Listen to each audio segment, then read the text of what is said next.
الرحمن الرحيم لم يكن الذين كفروا من أهل الكتاب والمشركين منفكين حتى تأتيهم البينة رسول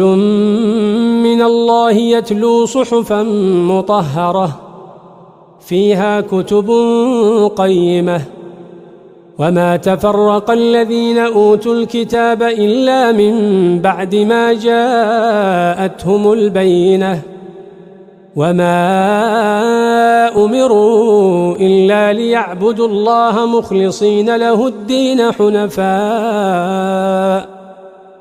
حنفاء ويقيموا الصلاة ويؤتوا الزكاة